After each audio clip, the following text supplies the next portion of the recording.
संगमनेर तालुक्यातील कणोली येथील विविध कार्यकारी सेवा सोसायटीची केंद्र शासनाच्या वतीने नाबार्ड संस्थेतर्फे पाहणी करण्यात आली।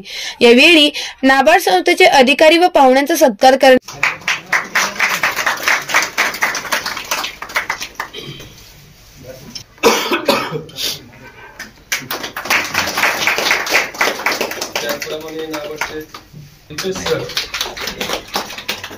यांचा सत्कार व्हायचा।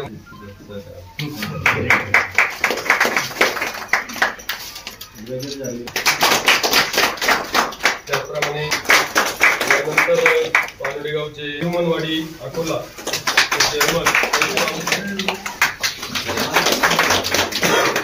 त्या घडून आणलाय ते या पांढरी सोसायटीचे चेअरमन संजय वरपे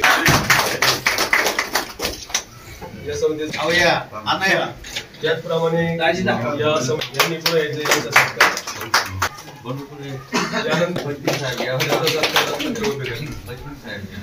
यायचे प्रभारी टीडीओ बचपिन साहेब यांचा सत्कार आमचे मित्र चेतन देशमुख आला। शासनाने उत्कृष्ट सोसायटी म्हणून सोसायटीची निवड केल्यामुळे संचालक मंडळात आनंदाचे वातावरण होते। यावेळी मुंबई नाबार्डचे ऑफिसर उत्कर्ष देशमुख, MD RM वरपे, संगणक प्रमुख डॉक्टर प्रकाश कडलग, कार्यालयीन अधीक्षक सुखदेव पचपिंड, चेतन देशमुख, कनकापूर शाखाधिकारी योगेश धात्रक, योगेश गांगुर्डे, बाबासाहेब भवर आदींसह सोसायटीचे चेअरमन, व्हाईस चेअरमन, संचालक मंडळ, सभासद आदी उपस्थित होते। केंद्र शासनाच्या वतीने नाबार्ड संस्था जिल्ह्यातील सोसायट्यांची कम्प्युटरायझेशनच्या कामाची पाहणी करत असून संगमनेर तालुक्यातील 2 गावांची निवड करण्यात आली आहे। त्यात कणोली गावातील विविध कार्यकारी सेवा सोसायटीचे रेशनचे वितरण कशा प्रकारे होते, खत विभागाची ही पाहणी करण्यात आली। त्याचप्रमाणे संस्थेचे सर्व कामकाज संगणकीकृत असून ते कशा प्रकारे चालते याची पाहणी करण्यात आली। शक्यत पण नाही इकडे, कारण की थोडा वेळचे बंधन माझ्यावर पण आहे। आपण आलो बेसिकली इथे कशासाठी की पॅक्स कम्प्युटेशनचा हा प्रोजेक्ट आपण एक्झिक्यूट करतोय आणि हा प्रोजेक्ट आता कधी पण आपले पंतप्रधान प्राईम मिनिस्टर मोदी कधी पण लॉन्च करू शकतात। तेव्हा लॉन्च करताना आपण काही असे मोजके मॉडेल पॅक्स सिलेक्ट करायचे असतात आपल्याला की जे बेसिकली काय काम करतायत, सॉफ्टवेअरनी त्याच्यामध्ये काय चेंजेस आणतायत आणि पुढे ते कसा विकास होऊ पाहतात। आपण हे अक्नॉलेज करतो, जसे सांगायचे बोलले की काय अडचणी आहेत, पण हे जे एफर्ट्स घेतोय, ही जी मेहनत घेतोय, हा एक ट्रान्झिशन फेज असतो। कुठल्याही काळामध्ये ना कुठलाही बदल घडत असतो, ते एक ट्रान्झिशन फेज असतो की हा एक बदल घडतोय। आधी मुघल असतील, मग इंग्रज आले, तो मधला एक पिरियड, मराठे, हे मग स्वातंत्र्य घडा, कधी पण ट्रान्झिशन फेज असतो, त्याच्यानंतर मग आपल्याला बदल दिसतात। आता हा एक चेंज करतोय, थोडा अडचणीचा पिरियड, पण हा आपण याच्यातून गेलो, आपण पुढे भरपूर संधी चालून येत आहे। आणि हे जग असं आहे की जो मेहनत करतोय, ज्याच्यामध्ये टॅलेंट आहे, जो गुणवान आहे, तो कुठलाही असो, शहराचा असो, इकडचा असो, कुठलीही अडचण असते, पण जर तो मेहनत करायला तयार आहे, त्याला जर संधी मिळते, तो त्याचं सोनं करू शकतो। त्याला त्या अडचणी यावी नाही। आता हा प्रोजेक्ट आपण आणतोय कम्प्युटेशनचा, हा बऱ्यापैकी झालाय एक्झिक्यूट। हा एक मॉडेल संगमनेर आहे, याची हिस्ट्री एवढी मोठी, सांगलीची पण सांगितली, बरपेची पण सांगितली। आता आपण हा डिस्ट्रिक्ट चूज केलाय, याच्यात चांगलं काम होत असल्यामुळे म्हणून आपण एक फीडबॅक घेतोय। त्यासाठी स्पेशली मी आलोय। ही जी कन्सेप्ट टीम दिसली मी तुम्हाला हेलेची, ही टीम ऑल इंडियासाठी निवडली। यांचे रिप्रेझेंटेटिव्ह अख्ख्या इंडियात सगळीकडे गेलेले आहेत।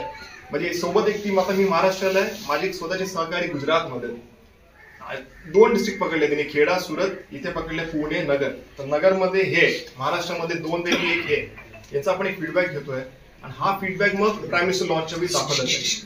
तो पूर्ण फोकस आमचा ऍक्च्युली त्याच्यावरच आहे, म्हणून आमचा दिवस आज त्यासाठी झाकलेला आहे। आणि मला खरंच छान वाटतंय ऍक्च्युली तुमच्या मध्ये बसलोय मी, सगळ्यांचे मला चेहरे दिसतात इथे, एकदम आनंदी दिसत आहेत सगळे, आणि तुमचं काम छान आता हे तुमच्या चेहऱ्यावर बोलकं दिसतंय मला। आणि अडचणी आहेत थोडेफार, अडचणी राहतीलच, कुठलंही काम तुम्ही करायला गेलं, सगळं तुम्हाला ऐकतं कधीच मिळत नाही। ती केंद्राकडून एक एफर्ट असते आणि मेजॉरिटी मध्ये तुमच्याकडून एफर्ट दिसतंय, ती सगळ्यात मोठी गोष्ट आहे। म्हणजे मला कळतंय की हे जे उजवा आहे तालुका, हा उजवा काय, जेवढे लोक इथे उभे आहेत त्यांची मेहनत त्यांच्यामुळे आहे। आणि तुमच्यामध्ये आलो, तुम्ही मला भरपूर प्रेम दिलं, परपेजींनी पण असं वेलकम केलं, म्हणून मी तुमचे आभार मानतो। Thank you very much.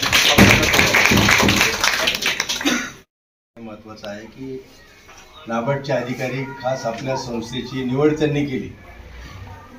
या परिसरात, तालुक्यामध्ये, जिल्ह्यामध्ये ज्या काही चांगल्या संस्था काम करतात त्यांची निवड करून त्यांची तपासणी करायची आणि त्या कामकाजामध्ये आपल्याला काय दुरुस्ती करता येईल का असं मार्गदर्शन त्यांचं आपल्याला घ्यायचं। केंद्र सरकारने सहकार खात्याची नवीनच अमित शाह साहेबांच्या अध्यक्षतेखाली निवड केली आणि देशामध्ये सहकार सोसायट्यांना विशेषतः एक चांगल्या पद्धतीने कामकाज कसं करता येईल। आज आपण पाहतो की आपल्या तालुक्यात ज्या विविध संस्था आहेत त्यांचं कामकाज वेगवेगळं आहे आणि म्हणून एक सॉफ्टवेअर की सर्वांना एक सॉफ्टवेअर द्यायचं देशामध्ये अशी ती कल्पना आहे। त्या अर्थाने शेतकऱ्याची कामधेनू आहे। नॅशनलाइज बँका जरी असतील तरी परंतु शेतकऱ्याला सहजतेने कर्ज देणारी जी संस्था आहे ती विकास सोसायटी आहे आणि आपल्या राज्यामध्ये 3 टायर सिस्टीम आहे। मग अशी चर्चा झाली की केरळमध्ये बँक टू शेतकरी, नॅशनलाइज बँक आज ज्या पद्धतीने कर्ज देते की बँक टू शेतकरी, तर आपल्याकडे 3 टायर सिस्टीम आहे। त्याच्यामध्ये बँक, सोसायटी आणि कर्जदार आणि या सिस्टीममध्ये विकास सोसायटी अतिशय महत्वाची संस्था आहे। 82 साली ज्यावेळेस नाबार्डची स्थापना झाली त्या खऱ्या अर्थाने त्यावेळेस शेतकऱ्यांच्या हिताच्या दृष्टीने निर्णय व्हायला लागले। पूर्वी नॅशनलाइज बँका होत्या, त्याच्या अगोदर तर जेव्हा राष्ट्रीयकरण झालं नव्हतं बँकांचं त्यावेळेस तर खूप अडचणी होत्या, आपल्याला माहिती आहे, ते आपल्या पूर्वजांना माहिती आहे। आणि म्हणून नाबार्ड ही अशी एक संस्था आहे की सर्व बँकांवर त्याचं कंट्रोल आहे। आम्ही जिल्हा बँकेमध्ये काम करतो, नाबार्डच्या नियमाच्या बाहेर आम्हाला जाता येत नाही। नाबार्डच्या नियमाचं उल्लंघन केलं तर आम्हाला दंड होतो बँकेला, नवे तर संचालक मंडळावर सुद्धा कारवाई होऊ शकते।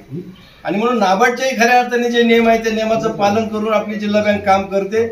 विकास सोसायट्यांमध्ये त्या पद्धतीने काम केलं जातं आणि मी इथं संचालक मंडळांना विशेषतः सचिवांना यांना विनंती करेन, चेअरमन साहेबांना सुद्धा, की हे जे आपली चेअरमन म्हणून आपण काम करतो, मी तर नेहमी म्हणतो की पद ही मानाची नाही, पद ही कामाची आहे। की तुम्हाला संधी मिळाली ती आपण कुठलाही पदाधिकारी ज्यावेळेस प्रथम तिथं येतो त्यावेळेस त्याला तिथलं फार ज्ञान असतं असं नाही, माहीत असतं असं नाही, पण एक विद्यार्थी म्हणून जर शिकलं, संस्थेची माहिती घेतली आणि कामकाजामध्ये चांगल्या पद्धतीने कर्मचाऱ्यांनी आपण एकत्र काम केलं तर आपली संस्था पुढे गेल्याशिवाय राहणार नाही। फार वेळ आपला घेत नाही तरी परंतु मी देशमुख साहेबांना एक विनंती करेन की हा तालुका जिल्ह्यामध्ये खऱ्या अर्थाने स्वर्गीय भाऊसाहेब थोरातांच्या सहकाराचा तालुका आहे। 20 वर्षे जवळपास ते जिल्हा बँकेचे चेअरमन होते, व्हाईस चेअरमन होते, राज्य बँकेचे चेअरमन होते, व्हाईस चेअरमन होते आणि मग या तालुक्यात जो तुम्हाला विकास दिसतोय तो खरा विकास सेवा सोसायटीच्या मार्फत दिसतो आणि विविध कार्यकारी सेवा सोसायटी म्हणजे भाऊसाहेबांचा एक घटक किंवा स्वतःचं काहीतरी आहे, आपल्या संबंधातला आहे किंवा आत्मा आहे, अशा पद्धतीने ते विकास सोसायटी म्हणजे कामकाज पाहत होते। प्रकाशला मला वाटतं तू होता की नाही माहित नाही त्यावेळेस, परंतु सचिवाची हिंमत नव्हती सोसायटीमध्ये इकडचं तिकडे करायची, म्हणून 97 घटना दुरुस्तीनंतर हे अधिकार सेवा सोसायट्यांना दिले, ऑडिटचे अधिकार सेवा सोसायट्यांना दिले। दुर्दैवाने मला सांगावं लागतं साहेब की जे पूर्वीचं ऑडिट होतं आता जे खाजगी ऑडिट आम्ही करतो तर ऑडिटर आमच्याकडे येतो। पूर्वी ऑडिटरला विनंती करायला लागायची की आमचं ऑडिट चांगलं करून दे बाबा, आता ते ऑडिटर म्हणतो मला काम द्या। आणि मग जर अशा पद्धतीने जर ऑडिटर आपल्या पद्धतीने काम करत असेल तर सोसायट्यांमध्ये चाललेले जे गैरव्यवहार ते बाहेर कसे येतील आणि मग त्यासाठी ऑडिट सिस्टीम खऱ्या अर्थाने बदलली पाहिजे।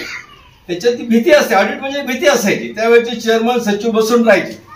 आज तशी परिस्थिती राहिली नाही आणि म्हणून त्याच्यामध्ये काहीतरी वरच्या लेवलवर आपल्या कदाचित तो सहकार कायद्याचा आहे त्याच्यातला विषय, तरी परंतु आपण काहीतरी तुमच्या फायनान्समध्ये थोड्याफार या अटी टाकून आपल्या वरिष्ठांना सांगू, जर या पद्धतीने जर बदल झाला तर विविध कार्यकारी सोसायट्या निश्चितपणे शेतकऱ्याच्या हिताच्या आहेत। भविष्यकाळ असा आहे की सोसायट्या राहतील की नाही अशी परिस्थिती आहे, अशी परिस्थिती आहे, विकास सोसायट्या टिकतील का नाही। त्याचं कारण असं आहे की त्यामध्ये चाललेलं कामकाज असे कर्ज आता शासनाने धोरण घेतो की सक्तीची कर्ज माफी करायची नाही। मी सहज 2 मिनिटं आपला वेळ घेतो की शासनाने जरी सक्तीची माफी वसुली करायची नसेल असं जरी दिलं असेल, मी बँकेत पण बोललो, एमडी होते त्यांना पण सांगितलं की सोसायट्यांना पत्र देताना ते सहकार खातं देईल, आपल्याला यांनी कळवलेलं आहे सरकारने, निश्चितपणे ठीक आहे त्या पद्धतीने आपण त्याची फार तर कळू सोसायट्यांना। परंतु आज तुम्हाला सांगतो विशेषतः चेअरमन सचिवांना की ही कणोली सोसायटी मला माहिती की आपण 1 नंबरला 2 नंबरला असतो, यासाठी आपल्याला सर्व प्रयत्न करायचे। साहेब इथं आले, निश्चितपणे त्यांचं स्वागत या तालुक्याच्या वतीने माजी मंत्री महसूल मंत्री बाळासाहेब थोरात साहेब, आमदार सत्यजित तांबे आणि सर्वांच्या वतीने आपल्या या ठिकाणी स्वागत करतो, आपले आभार मानतो।